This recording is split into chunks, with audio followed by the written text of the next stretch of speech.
Dragon Ball Z is a long-running anime television show with hundreds of produced episodes. He must be bluffing. Its main character, Goku, has battled endless foes in his effort to defend Earth. With all those storylines and adventures, we know how hard it can be to keep track of all his abilities. That's why we tossed them into the hat and picked out the powers he has that no one else can do. Before Goku unleashes an arsenal of powers on us all, remember to press subscribe before we continue. You'll never miss a CBR video again. The proof is in the pudding, don't you think? Try to kill an alternate timeline version of himself. This isn't the type of skill you would put at the top of your resume. Maybe Goku would bury deep down under the special skills section. He's the only fighter who knows what it's like to fight an alternate timeline version of himself. Even with all the time travel going on during the Cell saga, two versions of future Trunks, Cell or the androids, never challenged one another. It wasn't until Super that Kid Trunks and Future Trunks really got to have a conversation together. And they were both too peaceful to want to hurt the other. Kid Trunks did try to motivate his future self by punching him when he was moping, but that was hardly a fight to the death or anything. Goku, on the other hand, not only has met his future self in the form of Goku Black, but had some of the toughest battles of his entire life against him. Admittedly, Goku Black was really Zamasu in future Goku's body, so this wasn't quite a version of Goku that turned evil or anything. Still, Goku Black had most of the powers of the Goku of the main timeline, including being able to turn Super Saiyan Rose, a counterpart to Super Saiyan Blue. All this time, Goku was looking for the mightiest opponent possible, and all he had to do was challenge himself. He touched it!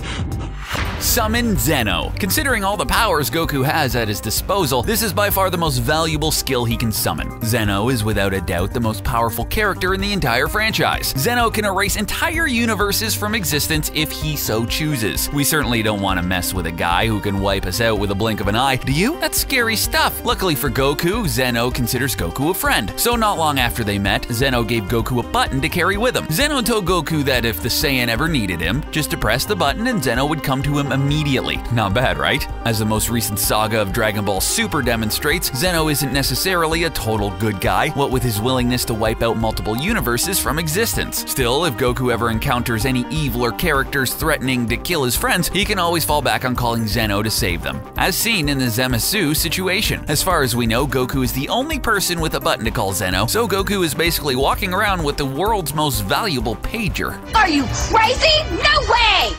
Being poor despite being the most powerful person on Earth. We said not everything that's unique about Goku would be flattering. Even superheroes have a bad angle or two. This one is certainly one of those. As much as we like Goku, he can be naive to the point where he comes across as dumb. What does Goku love most in life? He's happiest with food, family, fun, and training. The idea of having a job or working doesn't really fit in there. So as incredible as it is, usually whenever we see Goku at home, he lives in a rather small house and his family definitely has to worry about money. Goku can destroy the planet whenever he wants, has fought literal gods, and is the most powerful person residing on Earth, and he's also probably on food stamps. At least Vegeta had the good sense to marry Bulma, so he could have the fortune of Capsule Corp to support his lifestyle. And Goku loves to eat, so his grocery bills can't be cheap either. Yeah, Chi-Chi seems like a nag for constantly pestering Gohan to be a scholar, but looking at how little wealth there is in being the world's strongest person, maybe she has a good point.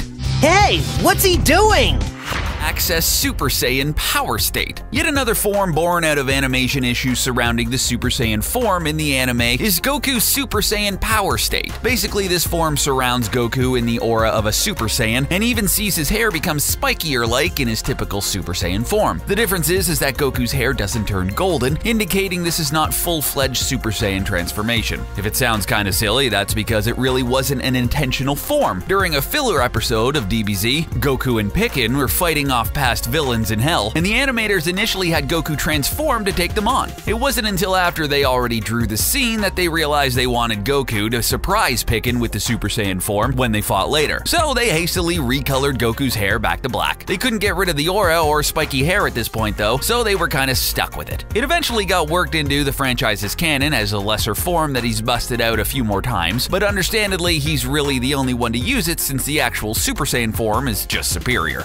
I'm bored. It's time for you to die. Turn into a false Saiyan power state. Over time, Goku has undergone numerous transformations. Understandably, most of them have been left behind, since each subsequent one tends to be stronger than the last. There have even been a few that he's barely used at all, which could make you question what was even the point of him having those forms. If you watch the Lord Slug movie, the form Goku accesses at the end of the final fight kind of comes out of nowhere and never really shows up again either. For this occasion, though, there might actually be an explanation for the short-lived form. The actual Super Saiyan form hadn't been revealed in the manga yet at this point, but one theory says the team behind the anime wanted to get the scoop on debuting the new form, so they made their own version in the Lord Slug movie. We might not know if that's true, but it certainly explains why the form is never seen again. Fans have now dubbed it the false Super Saiyan form, and at this point in the franchise, the form could be so outclassed that, even if it was canon, it seems like a safe bet nobody else would be using it. You were enjoying yourself before, when you were sucking the life out of Kakarot. Reverse being absorbed by a cell. Fans take a lot of issue with Dragon Ball GT. Part of that is because of how characters who introduced earlier in the franchise are treated. In Dragon Ball Z, we saw that Cell was incredibly powerful antagonist, in no small part due to his tail. He absorbed tons of people through his tail to make himself more powerful, and no one could resist it. Piccolo survived thanks to tearing off his withered arm, while Android 16 survived thanks to Cell misjudging where 16's deactivation point was. But after being taken into Cell's body, none of the characters could escape through their own will. That quickly changed in GT. Goku encounters Frieza and Cell after going to Hell. The two villains want a rematch against him. Eventually, Goku gets blinded by a solar flare, and while he can't see, Cell widens his tail and absorbs him the same way he did androids 17 and 18. Cell then boasts about what incredible power he felt, and it looked like Goku might have lost. Then the Saiyan inexplicably squirmed his way back out of the tail all on his own. No one has ever done this before. Then again, Cell never tried absorbing someone stronger than him before. Maybe Goku just proved Cell's tail only works on weaker characters. Shut up! We've already been through all this.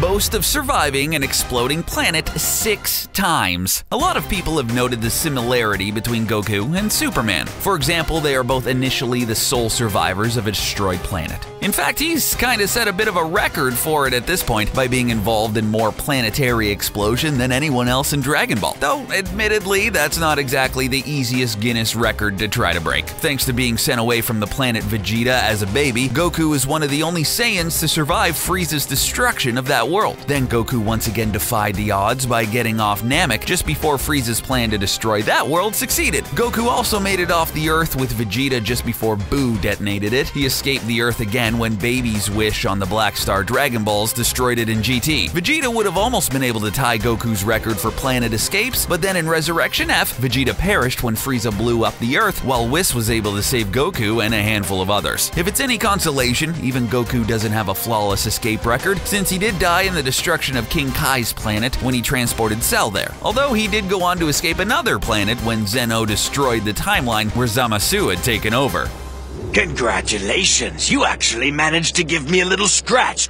He only dies when he wants to. Pretty much every major character has died at this point in the franchise. It happens to the best of them. During the Buu saga, the entire Earth finally got blown up. Anyone who was there at the time died. The Z fighters are no strangers to death. Guys like Yamcha and Krillin have died way too many times to count. Even Goku has died twice, so there's no shame in someone getting killed off in the show. What sets Goku apart, though, is he's really the only person who has ever only died by his own choice. Who does that? Even powerhouses like Piccolo, Gohan, and Vegeta have been killed against their will, but with Goku, he never died in all the original Dragon Ball and didn't even know death until the beginning of Dragon Ball Z in his fight against Raditz. Goku wasn't overcome by Raditz, though, and instead sacrificed himself to restrain Raditz long enough for Piccolo to kill them both. A similar thing happened against Cell, where Goku sacrificed himself to teleport a self-destructing Cell off the Earth. So even though Goku has been beaten, he's never been beaten to the point of being helpless while someone took his life. We will deal with them when we are ready. What did you say? Have his mercy rewarded. There are so many fights throughout Dragon Ball, we can't help but think of one of the warriors as rather stupid because they decide to hold back rather than finish off their opponent. Vegeta does this when fighting semi-perfect Cell because he just can't resist seeing what perfect Cell looks like. This results in Vegeta getting badly beaten. The same thing happens between perfect Cell and Gohan. Cell keeps provoking Gohan to unleash his power rather than finishing the fight while he can. Then Gohan recuperates in that overconfidence by taking his time finishing off Cell because he wants the villain to suffer for what he did. Looking at that track record, you might assume sparring an opponent is a terrible idea. But if Goku had never shown such mercy, the franchise wouldn't currently have characters like Piccolo, Vegeta, and Buu to help out. Goku had the opportunity to permanently get rid of all of them, but he let them live in the hopes that there was some good in them. Sure, it's backfired on him sometimes, like when Goku tried to spare Frieza, but considering how many powerful Z fighters Goku has recruited through his mercy, there's a case to be made for not making every fight a battle to the death. How did you manage to... Can hover using his tail. At this point, we've seen lots of Saiyans with tails, but Goku was something of an anomaly in the original Dragon Ball. The Saiyan race hadn't even been planned out at the time, so whatever Goku did wasn't meant to be some long-term reflection of what his race was capable of. It was just what he personally could do. So that explains why there are a few inconsistencies in what he's able to do compared to other Saiyans later on. One such inconsistency comes when Goku is competing in the World Martial Arts Tournament as a child, and is in the middle of his fight against Jackie Chun, better known as Master Roshi. Goku quickly gets kicked out of the arena and off into the horizon, looking like it'll be inevitable for him to be eliminated by hitting the ground. But moments later, Goku reappears in the sky, coming back to the arena. By twirling his tail like helicopter blades, he's able to keep himself in the air and steer himself back into the tournament. If other Saiyans had this ability, they certainly never showed it, and with Tails seemingly gone from the franchise, they'll likely never have the chance again. I am your creator! You will do as I tell you to do! Goku in the Dragon Ball Z universe is complex. Imagine, we've only unlocked 10 things Goku can do in this video. What did we leave out? Let us know in the comments below. Thank you for checking out the video, and before you go, don't forget to hit like to show your love, and subscribe if you haven't already to catch even more entertaining videos from CBR's playlist.